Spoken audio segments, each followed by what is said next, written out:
Have you ever looked at your medicine cabinet and thought, am I taking too much of something or not enough of what really matters?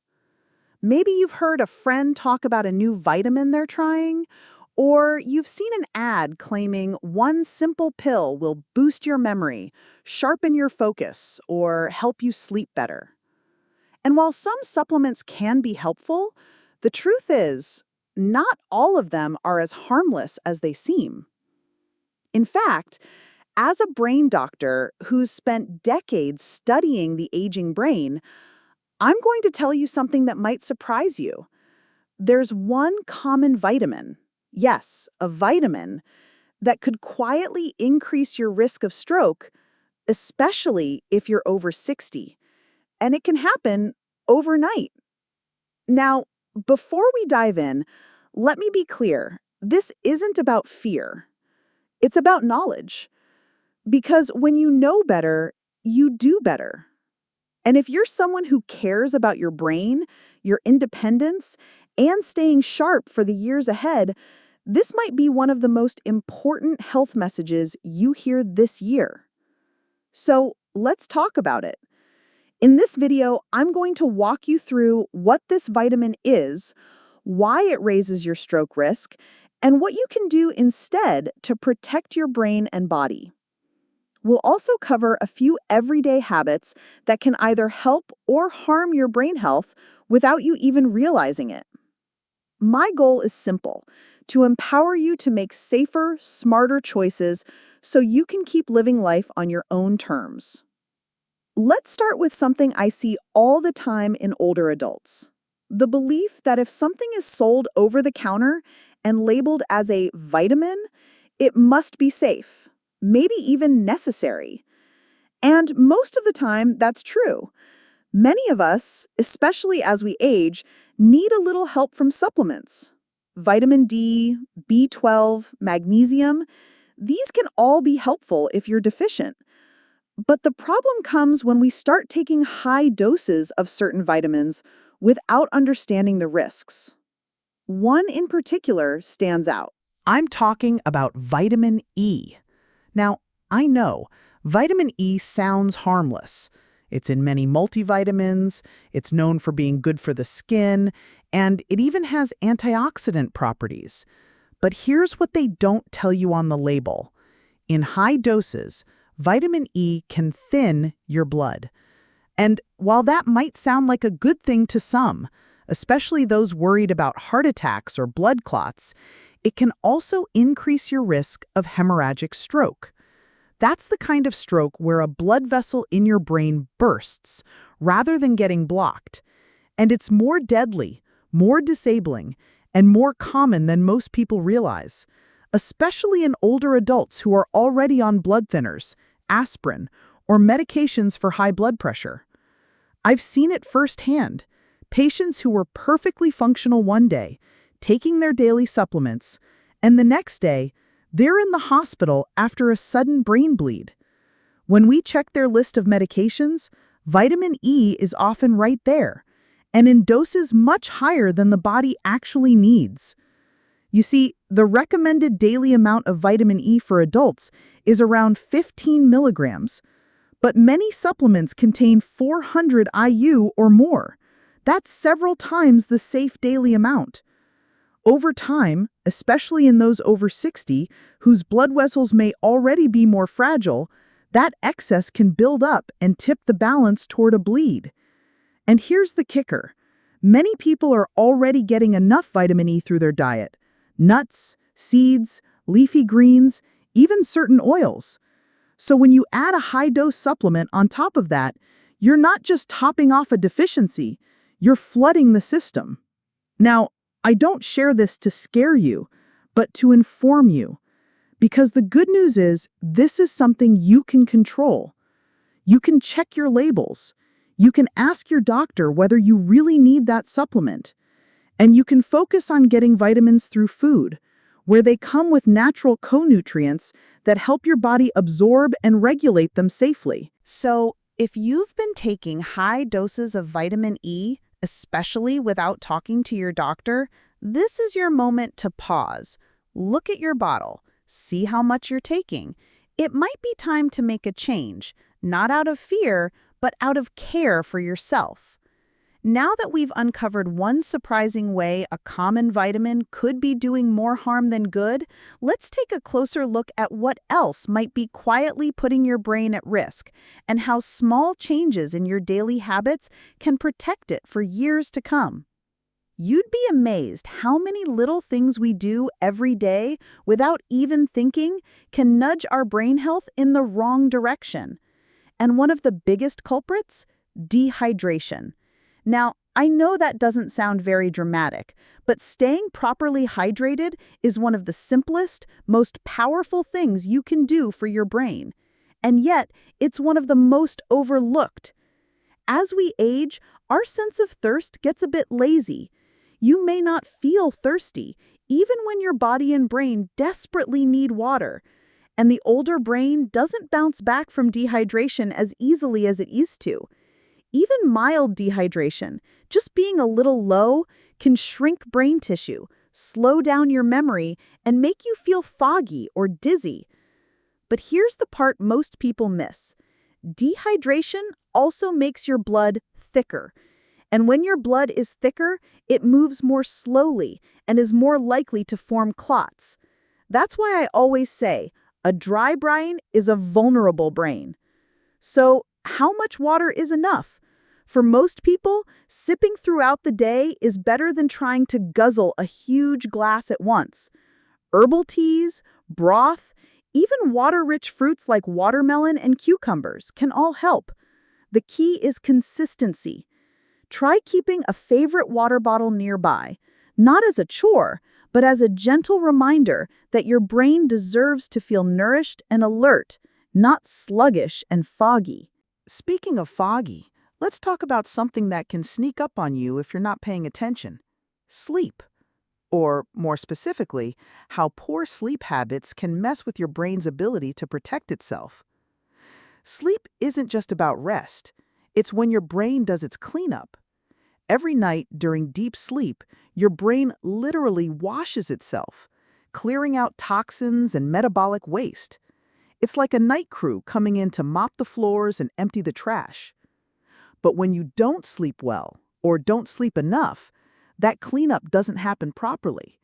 And over time, that buildup is linked to everything from memory loss to, you guessed it, stroke risk. Now you might be thinking, but I'm retired. I get to bed early. And that's wonderful. But it's not just about when you sleep. It's also about how deeply you sleep. Interrupted sleep, waking up several times a night, tossing and turning, or relying on pills to knock you out, can prevent your brain from reaching that deep restorative stage it needs. So, what helps? One of the most powerful, free ways to improve sleep is light. Specifically, getting some natural sunlight in the morning. A short walk outside, or even just sitting by a sunny window, can reset your brain's internal clock and make it easier to fall asleep and stay asleep later on. Avoid screens close to bedtime, and create a calming routine that tells your brain it's time to wind down. You'd be surprised how much your sleep impacts your stroke risk. Poor sleep increases inflammation, raises your blood pressure, and messes with your blood sugar, all of which strain your blood vessels and your brain. And that brings me to something that ties into all of this: stress. Now, I'm not talking about the big dramatic stressors we all know, like a major life event. I mean the quiet, lingering kind. The low-level, everyday worries that sneak into your thoughts and settle in your shoulders. Chronic stress affects your entire body. It raises your cortisol, tightens your blood vessels, and puts your heart and brain on high alert all the time. Over weeks, months, and years, that steady pressure wears you down.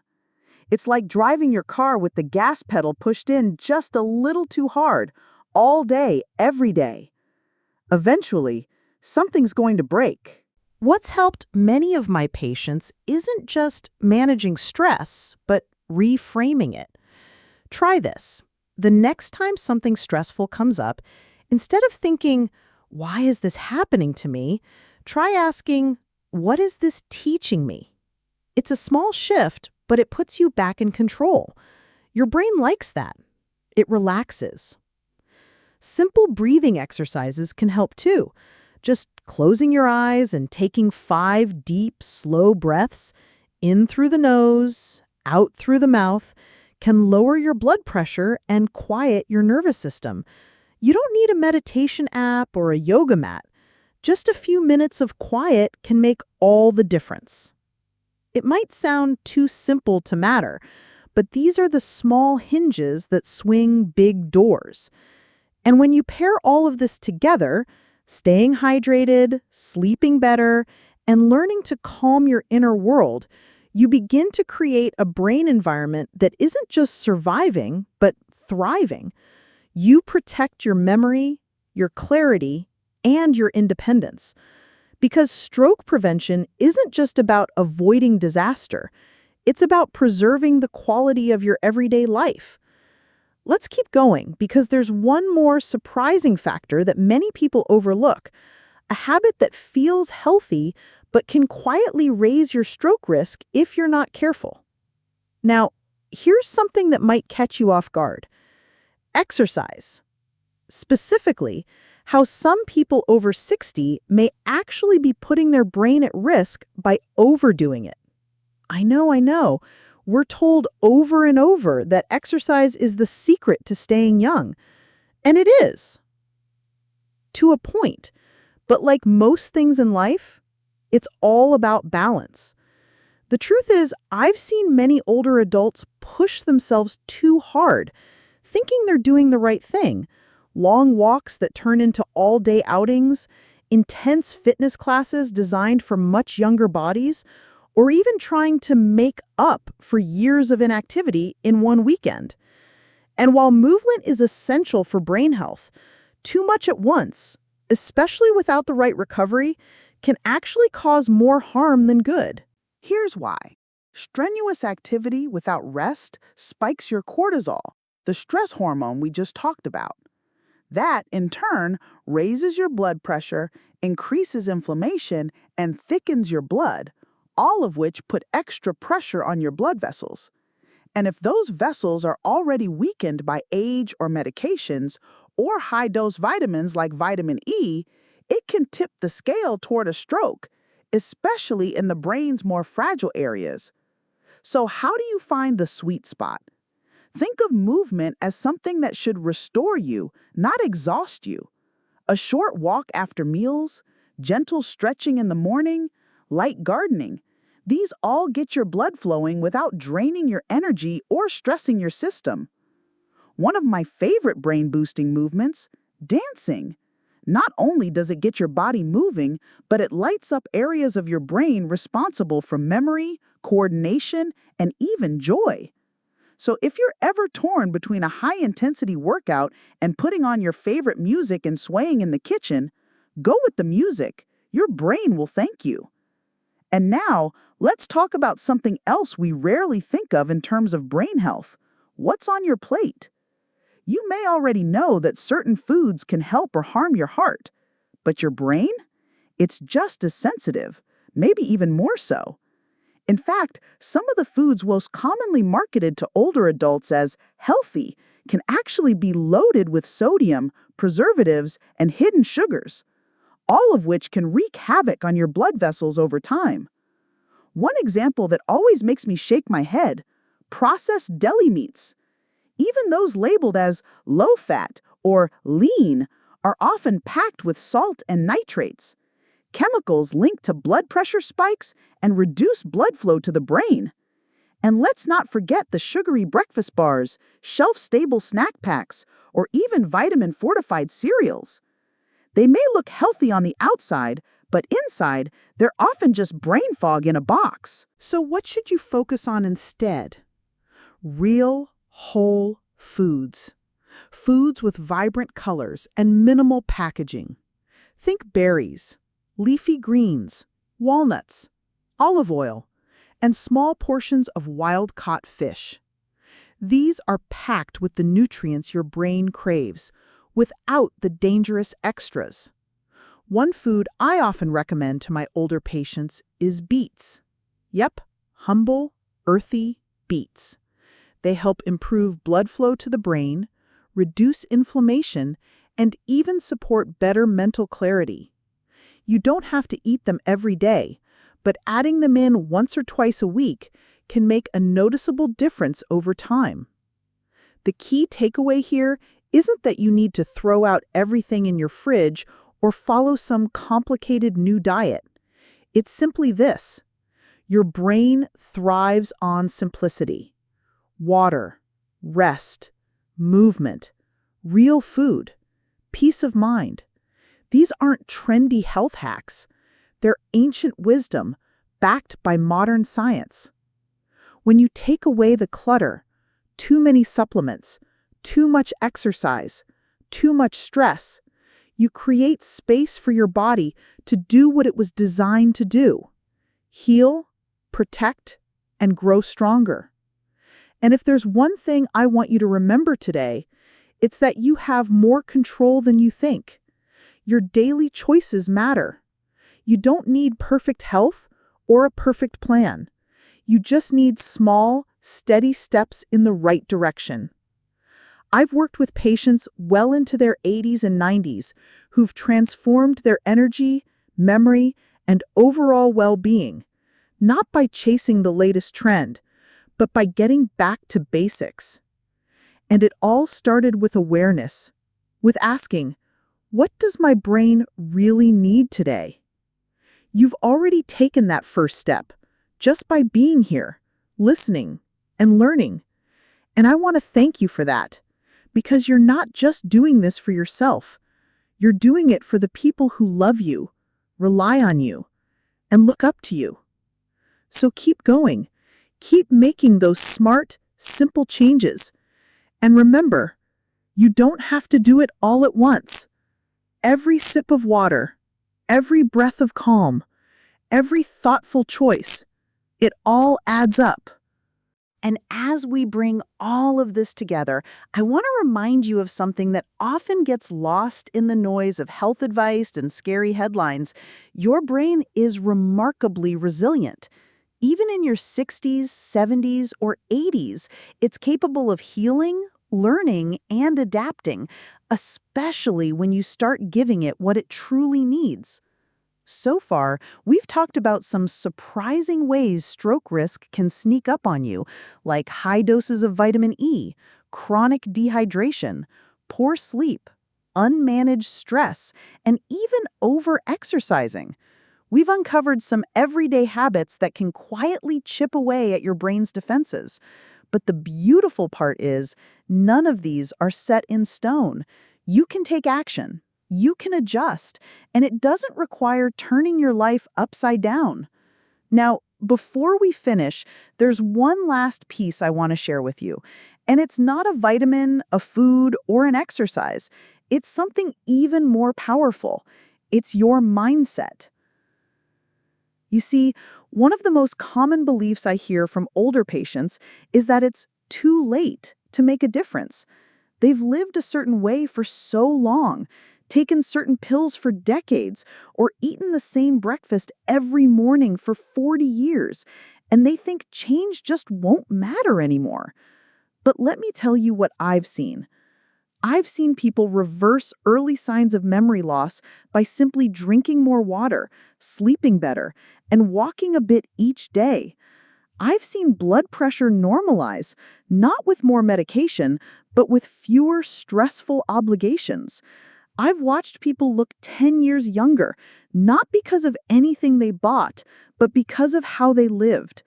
Your brain doesn't care how old you are. It cares what you do today. And when you start giving it what it truly needs, calm, hydration, nourishment, oxygen, purpose, it responds. You start thinking more clearly, remembering more names, feeling more balanced, more in control, and more like you again. So, what can you do right now, this very moment, to care for your brain? Maybe it's as simple as getting up and pouring yourself a glass of water, or stepping outside to feel the sun on your face, or looking through your supplement bottles and asking yourself, do I really need this? Maybe it's closing your eyes for just 60 seconds and letting your body take one deep, peaceful breath. These may sound like small things, but they're not. They're powerful choices. Each one tells your brain, I care about you. I'm listening. I'm showing up for myself. And if that's all you do today, if you take even one mindful step toward better brain health, that's enough. Because momentum builds. One good choice becomes two. Two become five. And suddenly, you're not just avoiding a stroke, you're creating a life filled with clarity, energy, and presence. And if you're watching this and thinking, but I've already had a stroke, or I've already made some mistakes, that's okay. This is not about perfection. It's about progress. Every day your brain wakes up and gets another chance to heal, to adapt, and to move forward. That's why I'm so passionate about helping people like you, because there is so much more life to live. There are still memories to make, people to love, moments to enjoy, and dreams worth pursuing. And it all starts with protecting the very part of you that makes it all possible, your brain. So if you found something helpful in this video, share it with someone you care about. Leave a comment below and let me know what you're doing to protect your brain health. Maybe it's cutting back on supplements, drinking more water, going for a gentle walk, or simply choosing to worry a little less. Whatever it is, I'd love to hear about it. We're all in this together. And if you haven't already, don't forget to like this video and subscribe to the channel. We've got plenty more uplifting, practical health advice coming your way, designed specifically for people like you who want to feel sharp, strong, and independent at any age. You deserve to feel your best. You deserve to protect your brain, your body, and your beautiful life. And no matter where you are in your journey, it's never too late to take that next step forward. Here's to living with purpose, with peace, with power. And here's to your health, today, tomorrow, and for years to come.